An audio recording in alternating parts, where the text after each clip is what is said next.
গার্মেন্টসে দেখা গেছে কি সবসময় সাপ্তাহিক সরকারি ছুটি থাকে, তখনকার কি বিশ্রাম না যায়, কিন্তু আমাদের দর্জি দোকানে কোনো ছুটি নেই, আমাদের সবসময় খোলা রাখার আগে রাত সকাল 10টা থেকে রাত 10টা পর্যন্ত খোলা থাকে।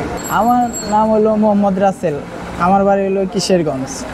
আমরা এখানে বেশিরভাগই দর্জি কাজ থেকে টেলারের কাজ থেকে কাটিং ফিটিংয়ের কাজ, সব কিছু আমাদের তৈরি করা পোশাক বেশিরভাগই আমরা তৈরি করি, যেমন প্যান্ট শার্ট পাঞ্জাবি, যে কোনো বড় ছোট সব কাজে আমরা করি। এখন দুপুরের টাইমে এখন কাজ কম, বিকালে হয় কাজ বেশি হয়। আর এখন একটু সব ব্যবসা একটু মন্দা, দেখা গেছে অন্য সময় কাজ বেশি থাকে, আর ঈদের সময় বেশি কাজের চাপ থাকে। রেটটা হলো দেখা গেছে পাঞ্জাবি চাপানো দেখা গেছে ঈদের সময় একটু বেশি, আর সব সময় দেখা গেছে কম।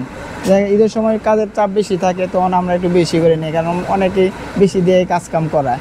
দেখা গেছে প্যান্ট শার্ট, বেশিরভাগই প্যান্ট শার্ট পাঞ্জাবি, যে কোনো দেশি বিদেশি পোশাক আমরা ফিটিং করে থাকি। একটা প্যান্ট লম্বা কাটা 50 টাকা নিই, আর চাপানো 50 টাকা নিই, আর হলো ফুল ফিটিং 160 টাকা নিই, আর পাঞ্জাবি হলো 150 টাকা নিই।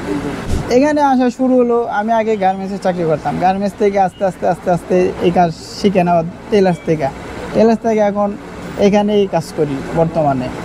গার্মেন্টসে দেখা গেছে কি সবসময় সাপ্তাহিক সরকারি ছুটি থাকে, তখনকার কি বিশ্রাম না যায়, কিন্তু আমাদের দর্জি দোকানে কোনো ছুটি নেই, আমাদের সবসময় খোলা রাখার আগে সকাল 10টা থেকে রাত 10টা পর্যন্ত খোলা থাকে। পরিশ্রম গার্মেন্টসে তো ঘন্টায় পড়াশোনা দেওয়া লাগে, এখানে তো দর্জি কাজে কোনো পড়াশোনা, এখানে সময় নিয়ে কাজ রাখা হয়, আবার সময় মতো কাজ দেওয়া হয়।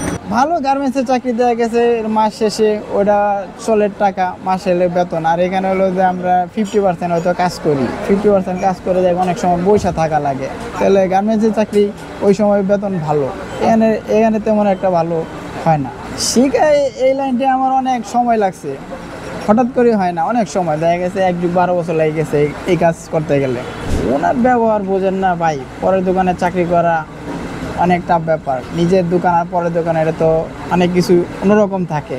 আর নিজের দোকান আর কি ভালো, বসের মনে করেন কাজ করে মন জোগায় নিতে হয়, ওরকম নিজের মন মতো চাইলেই হয় না, কাজ করে নিতে হয়। কষ্ট বুঝেন না, কাজ শিখতে গেলে তো উস্তাদের একটু মন্দ কথা শুনতে হয়, না শুনলে তো কাজ শেখা হয় না।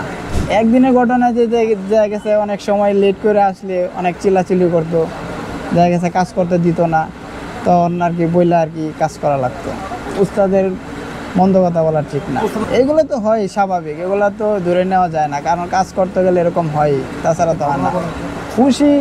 খুশি আমাদের সবসময় দর্জি কাজে মোটামুটি সবসময় কাজ থাকে, কিন্তু ঈদের সময় আর কি বেশি থাকে, ঈদের সময় লোকজনের চাপ হয় বেশি, তখন আর কি কাজ করতে হয়।